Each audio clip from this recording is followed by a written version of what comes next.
नमस्ते। आज के सत्र की शुरुआत प्रार्थना से करेंगे। ओम सहना भवतु, सहनौ भुनक्तु, सह वीर्यं करवावहै, तेजस्विनावधीतमस्तु मा विद्विषावहै। ओम शांति शांति शांति। दीर्घम आयुष स्वास्थ्यम त्रिवर्गम चापि पुष्कलम, सिद्धिं चानुत्तमालोके प्राप्नोति विधिना पठन्।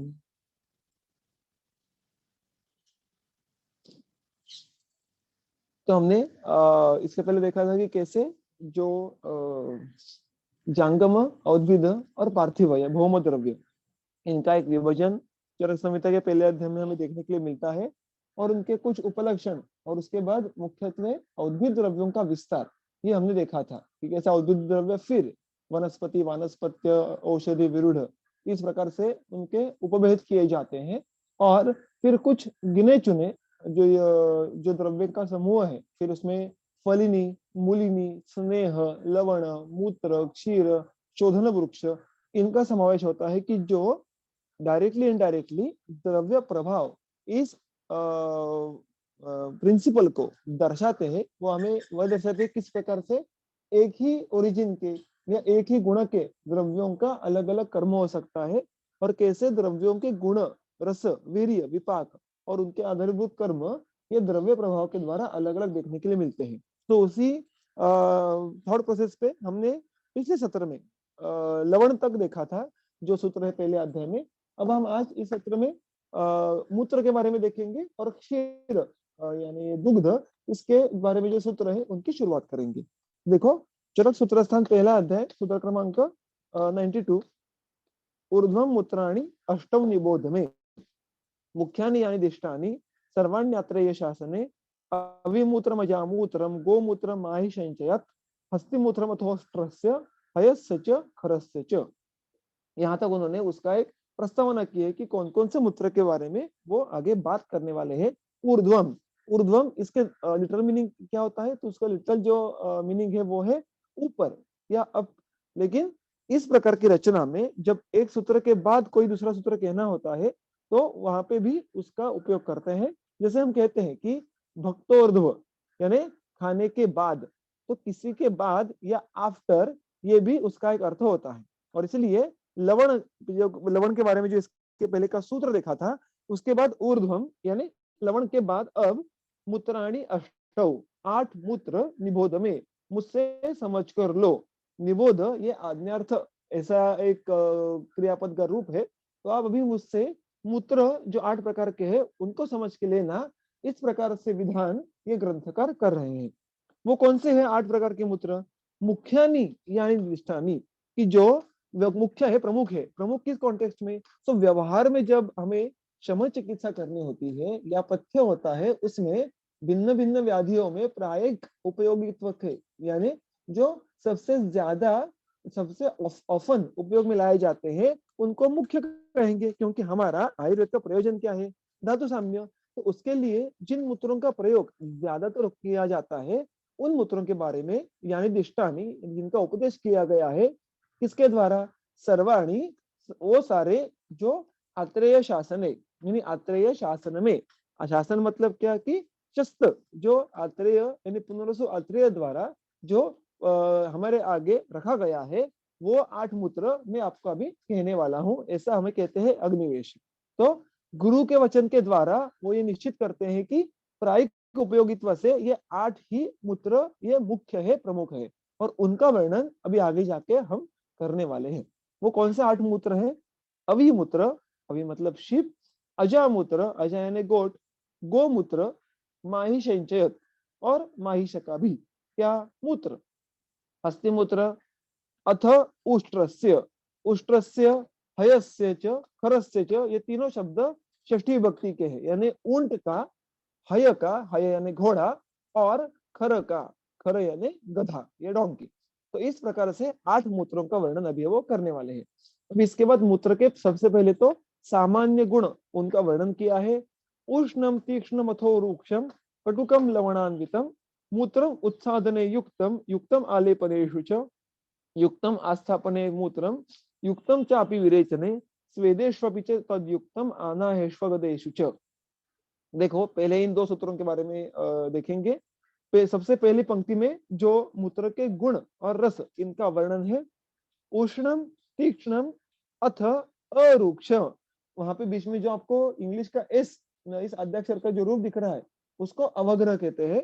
प्रायः जब विसर्ग संधि हो तो विसर्ग का लोप होकर और उसके आगे जो भी अकार है उसका लोप होकर वो अवग्रह आ जाता है। यानी मूल आपका सामने क्या दिखने के लिए मिल रहा है, अथोरूक्षम, लेकिन वहां पे अथः अरूक्षम, अरूक्षम ऐसा मूल वहां पे संज्ञा है। तो मूत्र के बारे में जो गुण कह रहे हैं उसमें उष्णत्व है, उसमें तीक्ष्णत्व है और उसमें अरुक्षत्व है। अभी अरुक्ष इसका शब्दशः अर्थ क्या हुआ कि रुक्ष ना होना।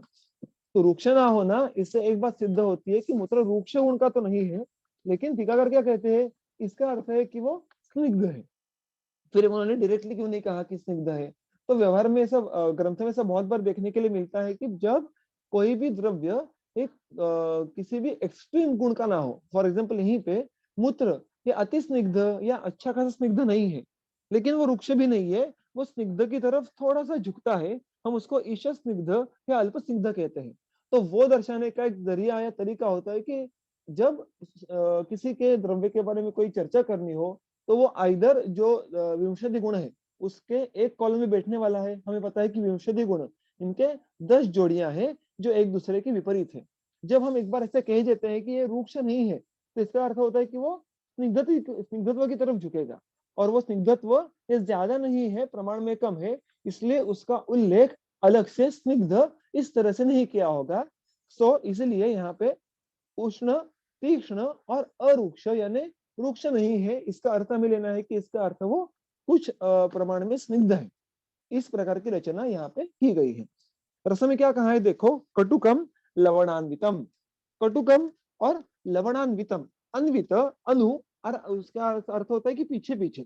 तो लवणान्वितम यहाँ पे हमें मूत्र का अनुरसत्व दर्शाता है। तो प्रधान रस मूत्र का कौन सा है, कटु है। आपको अगर याद होगा तो अष्टांग हृदय के जो सूत्र संघ का 10वां अध्याय है उसमें भी जो कटु रस स्कंद है उसमें भी हमें कटु रस स्कंद में ही मूत्र का उल्लेख देखने के लिए मिलता है। लेकिन उसका अनुरस जो है वो लवण है, वो अन्वित, ये जो उसको पद जोड़ा गया है उससे हमें समझ में आता है कि कटु रस प्रधान और लवण अनुरस है। मूत्रम उत्साधने युक्तम, अभी युक्तम यानी वो कहाँ पे उपयुक्त, कहाँ पे प्रयोग में लाया जा सकता है, कहाँ में प्रयोग में लाने के लिए वो योग्य है। इस प्रकार आगे कुछ कर्मों की उन्होंने एक लिस्ट दी है कि मूत्र के उत्साधन में, उत्साधन यानी उद्वर्तन। तो हम देखते हैं कि जब हम दिवाली में उपकरण का उपयोग करते हैं तो चूर्ण को हमें किसी द्रव का बेस लगता है। अगर हमें रुग्णों को भी बहुत बार कहते हैं कि समझो आपकी त्वचा या अगर अतिरिक्त स्निग्ध हो तो आप सिंपल पानी का उपयोग करो, अगर वो रूक्ष हो तो वहां पे दुग्ध का उपयोग करो। सिमिलरली अलग अलग अवस्थाओं में, मुख्यत्वे कुष्ठ जैसे व्याधियों में जब बाह्य बाह्य उपकरणों में उद्वर्तन की आवश्यकता होती है तो वहां पे उसको द्रव द्रव्य के तौर पे मूत्र का उपयोग हम कर सकते हैं। तो उत्साधने या आगे देखो आलेपनेशु, नीचे आस्थापने, ये सारी सप्तमी विभक्तियां हैं, यानी इन प्रक्रियाओं में, ऐसे इसका अर्थ हमें यहाँ पे लेना है। तो मूत्र ये उत्साधन में उपयुक्त है, उत्साधन में योग्य है, आलेपनेशु च युक्तम यानी आलेपनों में भी जो अलग अलग प्रकार के बाह्य लेप है करने की आवश्यकता होती है उनमें भी मूत्र का उपयोग अच्छा होता है। हमें क्या दर्शाता है कि त्वगाश्रित जो भी उपक्रम है, यहाँ पे उत्साधन आ गया, आलेप आ गया, तो वहां पे जब भी हमें कोई द्रव द्रव्य का उपयोग करना हो तो मूत्र ये एक अच्छा द्रव्य साबित हो सकता है। देखिए हर कोई द्रव्य हम इक्वली एफिशिएंटली बाह्य प्रयोग के लिए उपयोग में नहीं ला सकते, या जिस प्रकार से हम अभ्यंतर कोई भी, फिर आप द्रव द्रव्य लो, कोई चूर्ण द्रव्य लो, जिस इजीली या जिस अंडरस्टैंडिंग से हम अभ्यंतर सेवन के लिए उनका विचार करते हैं उसी प्रकार से वो बाह्यतः भी काम करेंगे, ऐसे आवश्यकता नहीं है।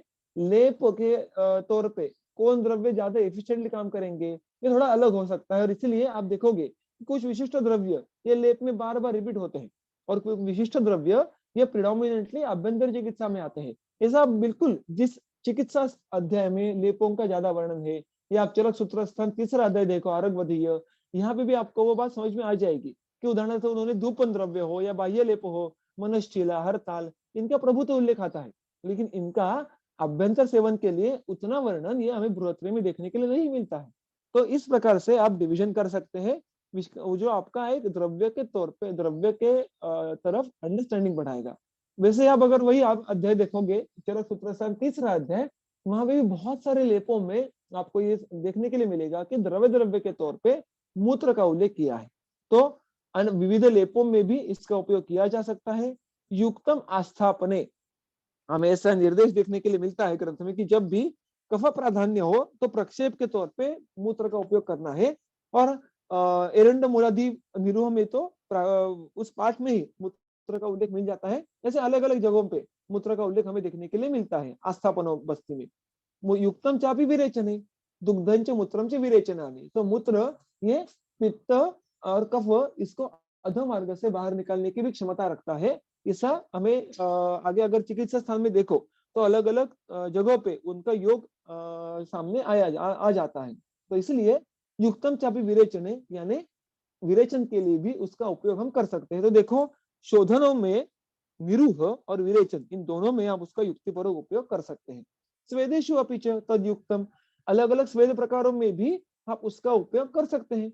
स्वेद में भी आप परिचय ले लो या उपनाह ले लो। उपनाह में भी बहुत कॉमनली मूत्र का उपयोग किया जाता है। मूत्र, कांजी, ऐसा कोई द्रव्य हमें उपनाह में बहुत अच्छा उसका उसकी मदद हमें होती है। और तद्युक्तम आनाहेषु अगदेषु च, जो आखिरी दो संधियां हैं उसमें देखो, आनाहेषु ये एक पद है और अगदेषु ये एक और पद है। तो आनाहेषु यानी अनाह, अभी ये कोई उपक्रम नहीं है, ऑब्वियसली वो अवस्था है। हमने अनाह ये शब्द पिछले सत्र में भी देखा था लवण के बारे में, कि जब पुरुष विबंध की वजह से वात संचिति होती है कोष्ठ में, प्रायः उसको अनाह कहना है, ऐसा गंगाधर ने टीका में कहा है।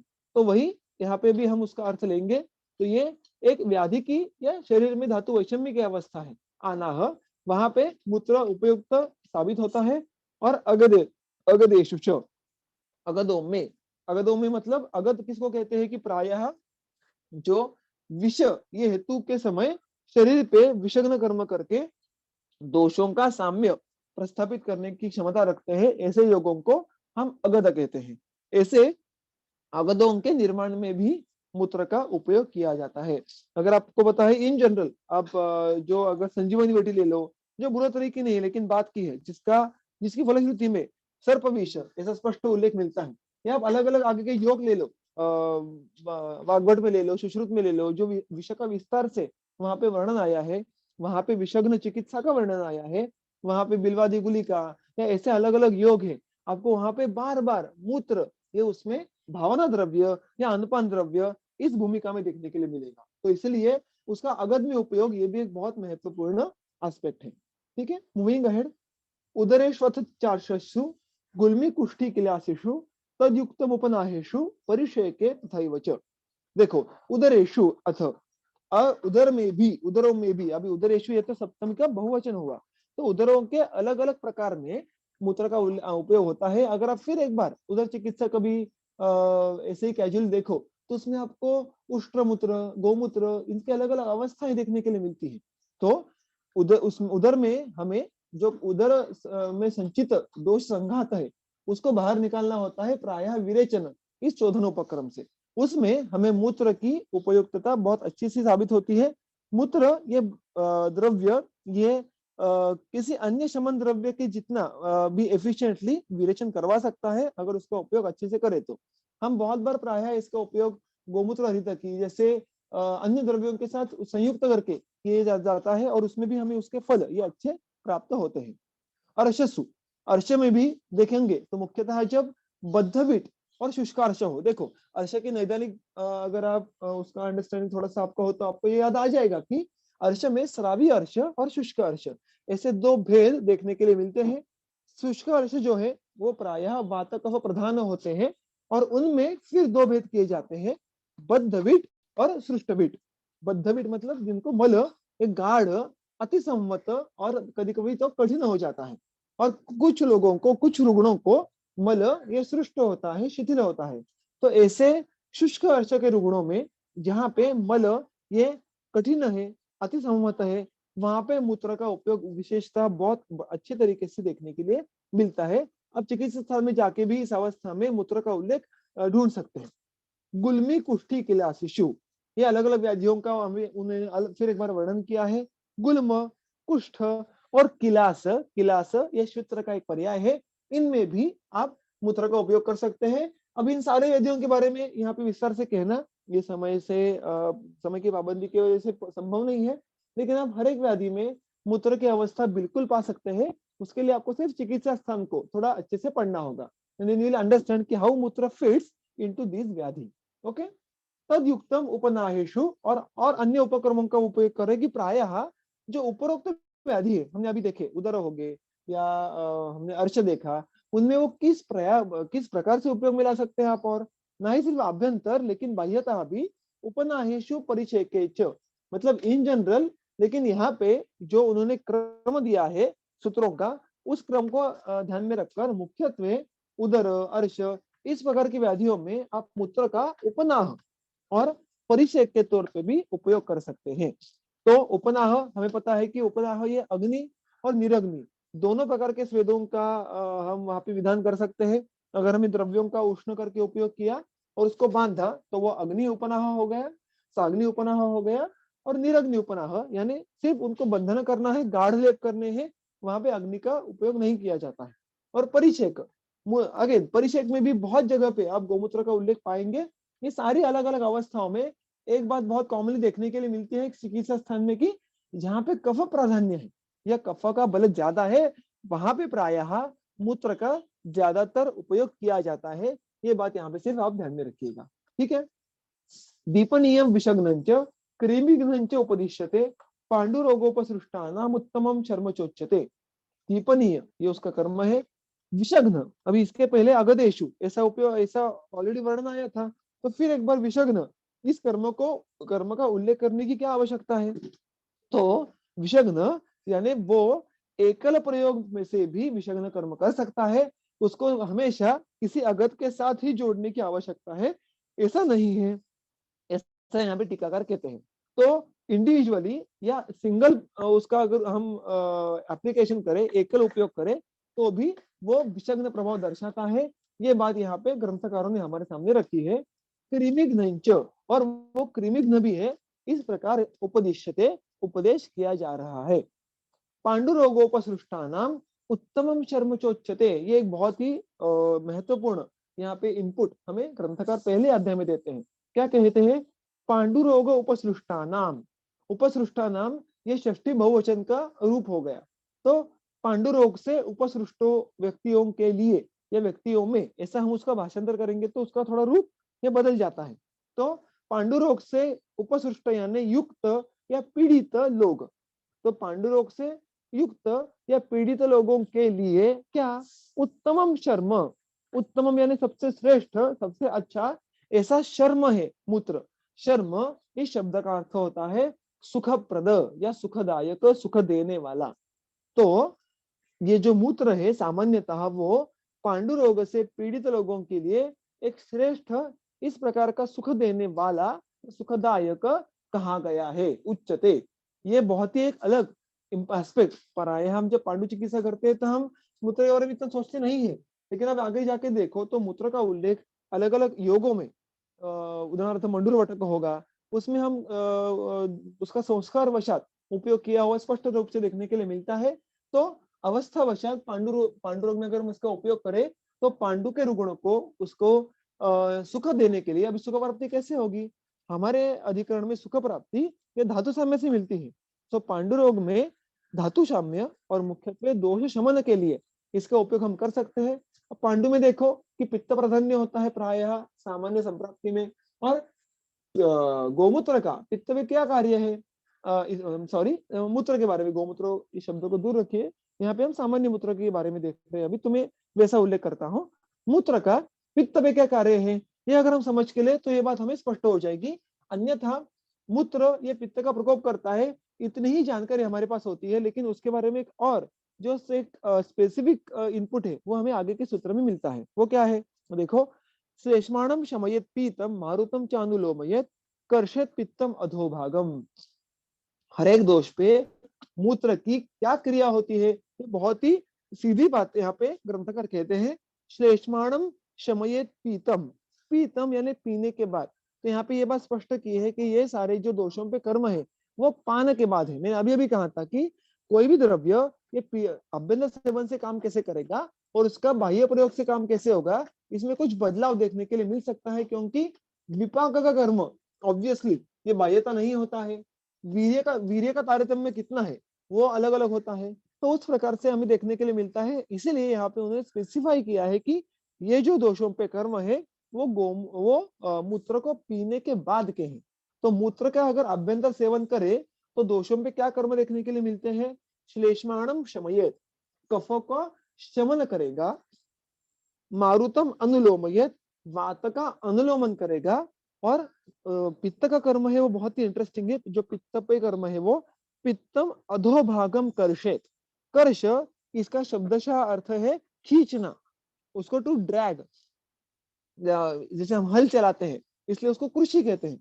तो उस प्रकार से ही कर्षण करना यानी उसको खींचना, ड्रैग करना। वैसे ही पित्त को भी वो गोमूत्र सॉरी पित्त को भी मूत्र वो खींचेगा। कैसे खींचेगा? अधोभागम, यानी वो अधोभाग की तरफ खींच के लेके जाएगा। इट इज नथिंग बट विरेचन कर्म। तो अगर उसका योग्य अवस्था में योग्य प्रमाण से उपयोग करे तो गोमूत्र या पित्त का विरेचन करने की क्षमता रखता है। ये बहुत ही इंटरेस्टिंग एस्पेक्ट यहाँ पे हमें देखने के लिए मिलता है। तो अगर उसका हम अयोग्य उपयोग करें, अवस्था नहीं हो, तो फिर वो पित्त प्रकोप भी करवा सकता है। लेकिन अगर योग्य अवस्था में उसका उपयोग करें तो वो पित्त विरेचन में काम में आता है। और इसीलिए अभी आप देखो कि वो वात का अनुलोमन कर रहा है, पित्त का विरेचन की करने की क्षमता भी रखता है और कफ का भी शमन करने की क्षमता रखता है। और इन तीनों कर्मों को साथ जोड़ दे तो फिर वो पांडु रोग में क्यों उपयोग में आता होगा, इस बात के बारे में हम सोच सकते हैं। ठीक है। सो ये बहुत ही एक अच्छा यहाँ पे वर्णन मूत्र के दोषों पे कर्म का हमें देखने के लिए मिलता है। इति अस्मिन् गुण संग्रह सामान्येन मयोक्तस्तु पृथक्त्वेन प्रवक्ष्यते। इति अस्मिन्, इस प्रकार से, अस्मिन्, अस्मिन् यह सप्तमी विभक्ति है। अस्मिन् मतलब यहाँ पे इस तंत्र में, इस तंत्र में इति इस प्रकार से सामान्येन, मैंने नीचे देखो उसका अन्वय लगाया है। अन्वय यानी मैंने जो उसकी पद्य में रचना है उसको थोड़ा रीअरेंज करके उसका एक सेंटेंस, उसका एक वाक्य बनाने का प्रयास किया है। इति अस्मिन् सामान्येन गुण संग्रह, सामान्य तौर पे गुणों का संग्रह यानी संक्षेप में सामान्यतः गुणों का वर्णन मया उक्तः, मेरे द्वारा कहा गया है। मया उक्तः ये हो गया पैसिव टेंस। पैसिव टेंस जैसे हम कहते हैं कि कर्मणि रूप, कि मैं कहता हूं या मुझसे वो कहा गया है। तो जब मैं कहता हूं ये कर्तरी या एक्टिव वॉइस हो गया, और मया उक्तः यानी मुझसे कहा गया ये पैसिव वॉइस हो गया। तो यहाँ पे वो मया उक्तः इस पैसिव वॉइस का उपयोग कर रहे हैं। और उसके आगे पृथक्त्वेन तु प्रवक्ष्यते, यानी पृथक्त्व, पृथक, ये हमने देखा था जब गुणों का वर्णन देख रहे तो कि पृथक्त्व इसका अर्थ होता है अलग या डिस्टिंग्विशिंग।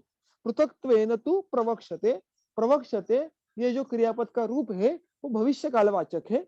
तो अब हमने सामान्य तौर पे एक गुणों का संक्षेप में वर्णन किया है। अब इसके आगे हम अलग यानी डिस्टिंग्विशिंग अलग अलग मूत्रों का उनका गुणतः वर्णन करेंगे। ऐसा यहाँ पे उन्होंने प्रतिज्ञा की है। ठीक है, मूविंग अहेड।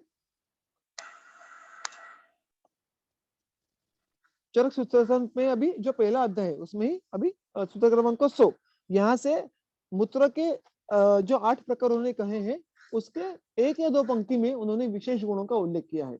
वो कौन कौन से हैं वो अभी हम देखेंगे। अविमूत्रम सतिक्तम स्यात् स्निग्धम पित्ता विरोधी च। अविमूत्रम हमने देखा था कि अविमूत्र यानी अवि यानी शीप, तो अवि का मूत्र ये कैसे है?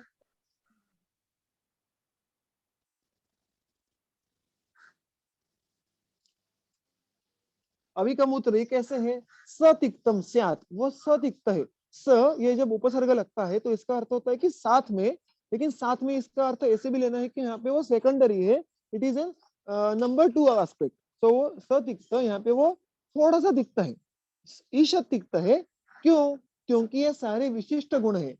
इसके आगे हम जिस जिस मूत्र का वर्णन देखने वाले हैं उसको मूत्र के सामान्य गुण का अनुवर्तन करना ही है। वो क्या थे, हमने अभी अभी देखा, तीक्ष्ण, उष्ण, अरुक्ष, कटुक और लवणान्वित। ये मूत्र के सामान्य गुण है ही, उसमें अगर कुछ बदलाव हो, उसमें कुछ एडिशंस हो, उसमें कुछ मॉडिफिकेशंस हो, तो हमें इस सूत्र में देखने के लिए मिलेंगे। तो अभिमूत्र के भी जो गुण है, उसमें भी पहले रस का वर्णन आया है, उसमें सतिक्त कहा है। तो हमें ये बात कैसे समझ के लेनी है कि अभिमूत्र के सामान्य जो रस होने वाले हैं वो कटु और सलवण, और उसके साथ साथ एज एन एडिशन सतिक्तत्व भी उसमें होने वाला है, ऐसा यहाँ पे हमें समझ के लेना है।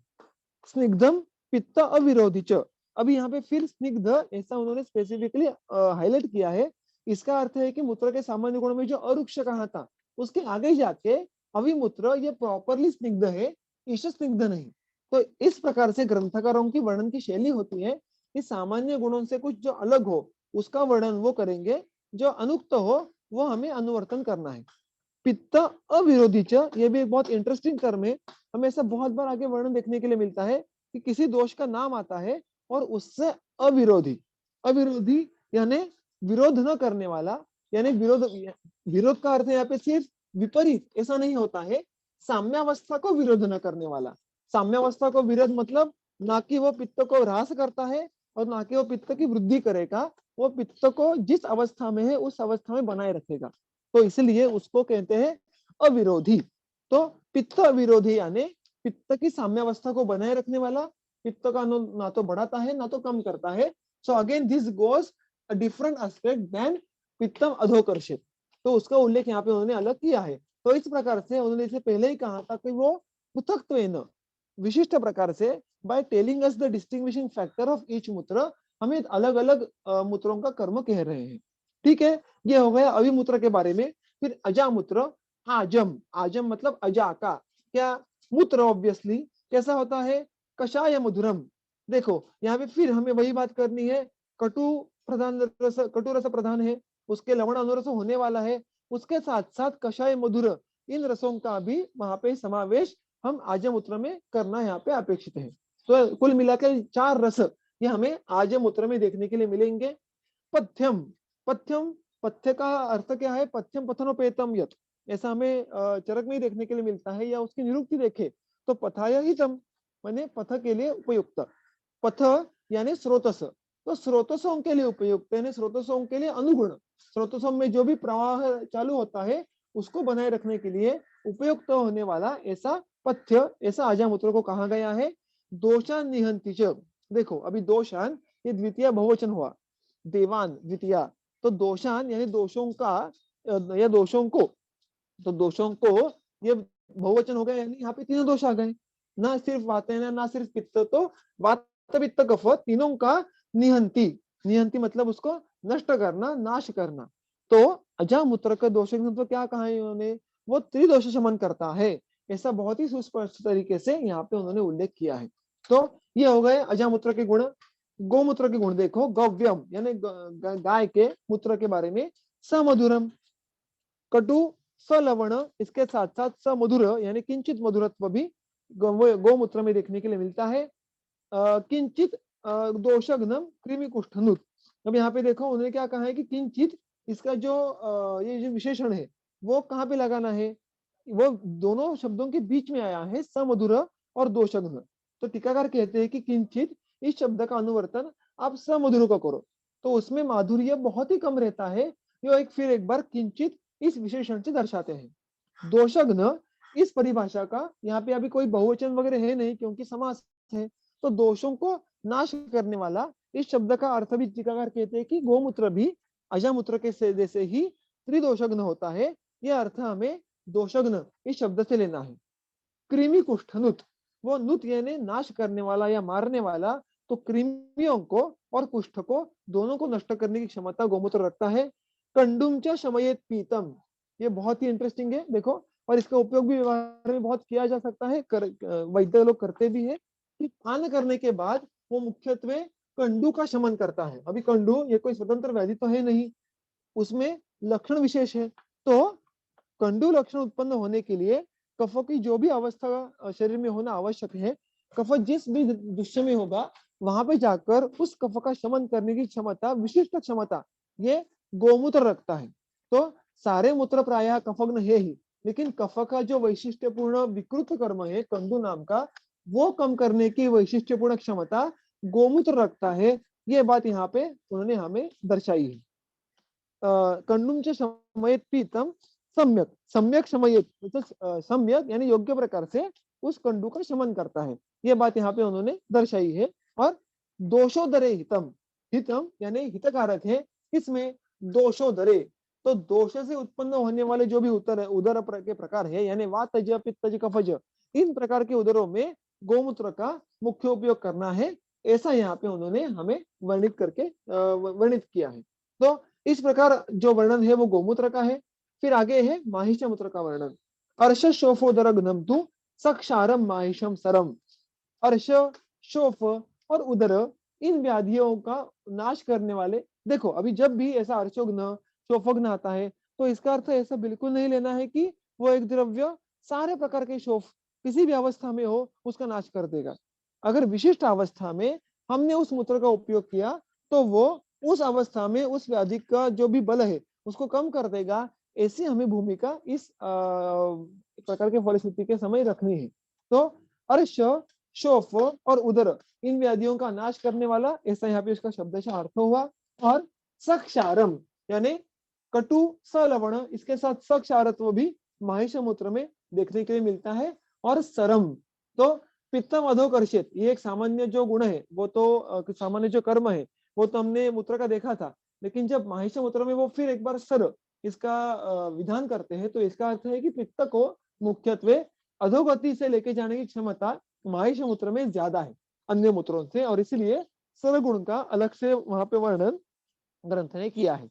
फिर हस्तिकम लवणम, हस्तिकम यानी हाथी का मूत्र, लवणम, देखो अभी मूल जो सामान्य उसके गुण थे उसमें लवणान्वितम था, यहाँ पे सिर्फ लवण कहा है, तो बाकी मूत्रों से ज्यादा लवण रस ये हस्ती मूत्र का होता है। ये बात हमें यहाँ पे समझ के लेनी है। तो कटु और लवण दोनों रस प्राधान्यतः, हस्तिकम लवणम मूत्रम, तो हस्तिकम मूत्रम, हस्ती का ये जो विशेषण है ये मूत्र इस विशेष का है, लवण है रस का है वो, हितम तु वो हितकारक है। नाम कृमि और कुष्ठियों में, तो कृमि और कुष्ठ रोगों, कुष्ठ के रुग्णों में, मैंने फिर एक बार यहाँ पे षष्ठी बहुवचन का उपयोग किया है, वो हितकारक है। प्रशस्तम, और वो प्रशस्ति भी है। किन में प्रशस्त है?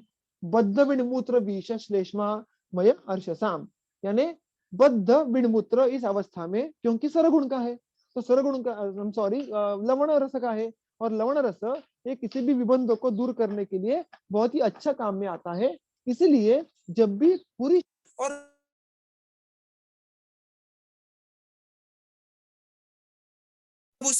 हमें हस्ती मूत्र ये उपयोग में आ सकता है।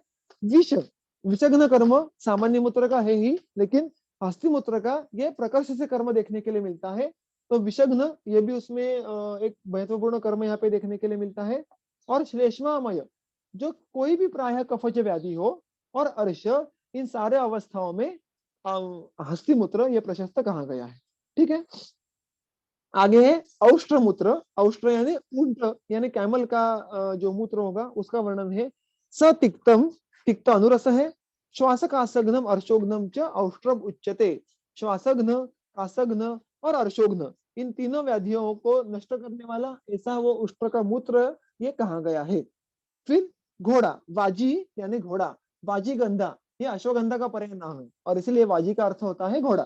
तो वाजी नाम तिक्त कटुकम कुष्ठ व्रण विषापहम, घोड़ों का मूत्र ये तिक्त कटु रस का होता है। मुख्य रस हमने देखा था कटु है, तो यहाँ पे तिक्तत्व का भी समावेश हो जाता है।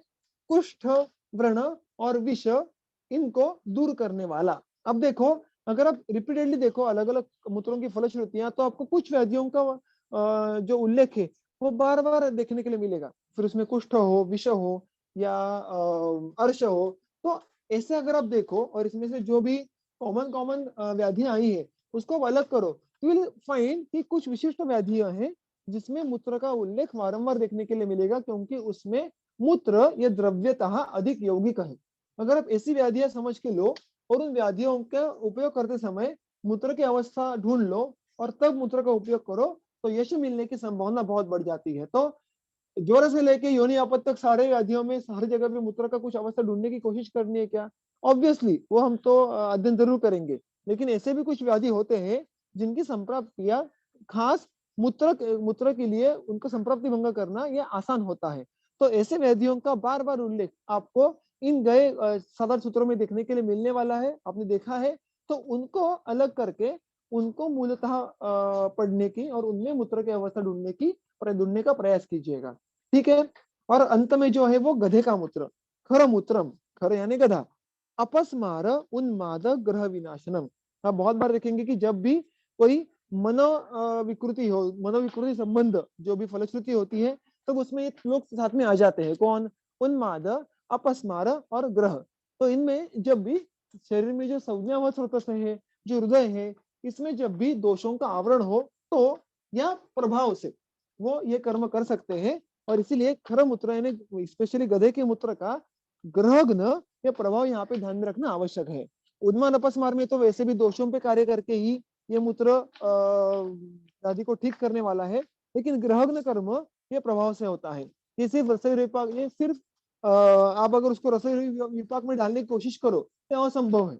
तो रसोई विपाक के परे जाकर प्रभाव से कर्म करना जो अपेक्षित है, वो हमें गधे के मूत्र में देखने के लिए मिलता है, जो है ग्रहग्न। तो इस प्रकार यहाँ पे वैशिष्ट्यपूर्ण जो 8 मूत्र थे उनके गुणों का वर्णन पूर्ण हुआ। इसमें एक जो चक्रपाणी ने पहले ही उसका उल्लेख किया है, उसमें उसको वो बात आपके सामने रखना भूल गया कि प्रायः जब भी अनुक्त हो तो उस प्राणी विशेष के स्त्री का मूत्र आप गृहीत करना है, क्योंकि चतुष्पाद में स्त्री ये लघु होती है और इसलिए लघुत्वाद उनका मूत्र ये ज्यादा प्रशस्त होता है, क्योंकि उनका शरीर लघु होने की वजह से उनका मूत्र भी पुरुष शरीर के तुलना में लघु होता है। तो एक चक्रपाणी का मत यहाँ पे हमें देखने के लिए मिलता है। और आगे जाकर एक बहुत ही इंटरेस्टिंग जो एस्पेक्ट है वो गंगाधर हमारे सामने रखते हैं कि क्यों ऐसे हर एक प्राणी का मूत्र ये अलग अलग हमें गुण कर्म और ऐसा दिखाता है। तो वो कहते हैं कि गुण कर्म, जो मूत्र के गुण कर्म है, वो उस प्राणी के किस किस एस्पेक्ट पर डिपेंड करते हैं। तो यथास्व आहार विहार, वो प्राणी जो खाता है, जो पीता है, जिस प्रदेश में घूमता है, जिस समय घूमता है, जितना घूमता है, सो विहार में ये सारी चीजें आ गई। जैसे हमने देखा था कि अजादुग्ध, हमने देखा, मतलब आपको याद होगा कि अजादुग्ध ये चर होता है, चलने वाला होता है, इसलिए उसका लाघव हमें देखने के लिए मिलता है। तो अजा ये दुग्ध लघु साबित होता है, लेकिन माहिष ये कम चंक्रमण करती है, एक जगह भी ज्यादा बैठी होती है और इसीलिए उसका दुग्ध ही गुरु होता है। तो इस तरीके से विहार का भी जो प्रभाव है वो उनके शरीर पे और इसलिए यहाँ पे उनके मूत्र पे भी हमें देखने के लिए मिलने वाला है।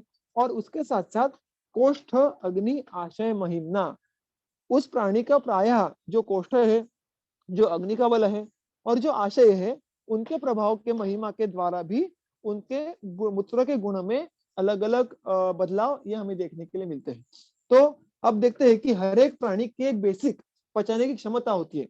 अभी जो बाकी जो गाय भैंस होते हैं वो तो जो भी घास है वो तो ऐसे ही चबा चबा के पचा लेते हैं। तो इसका मतलब है उसके अग्नि की क्षमता मनुष्य के अग्नि की क्षमता से अलग होने वाली है।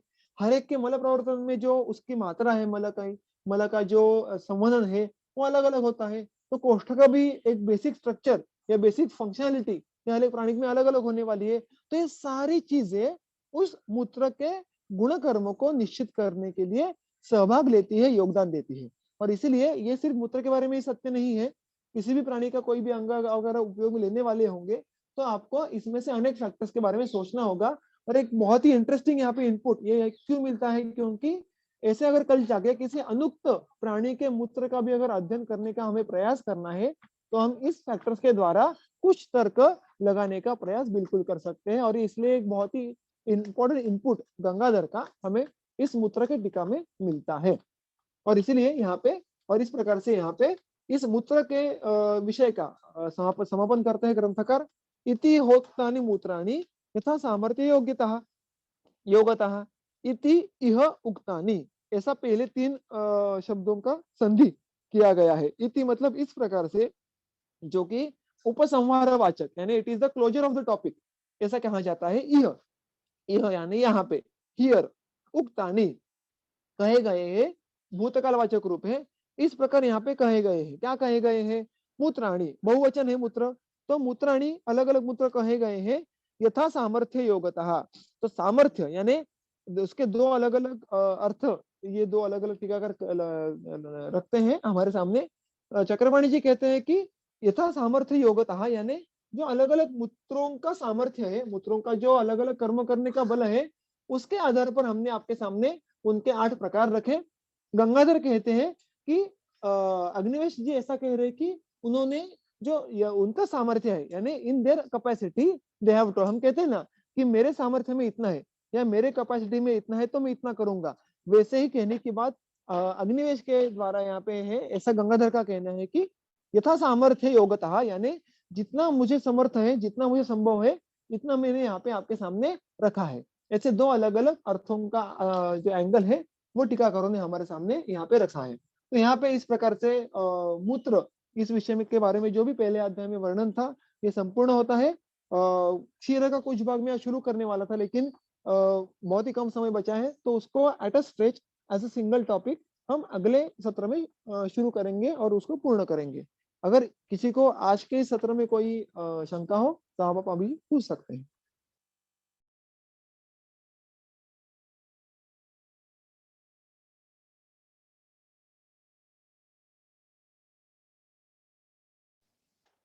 ठीक है, अगर कोई शंका नहीं हो तो मैं हमारा आज का सत्र यहाँ पे समाप्त करता हूँ, और अगले सत्र में हम इसके आगे के सूत्रों का वाचन और अध्ययन करेंगे। धन्यवाद।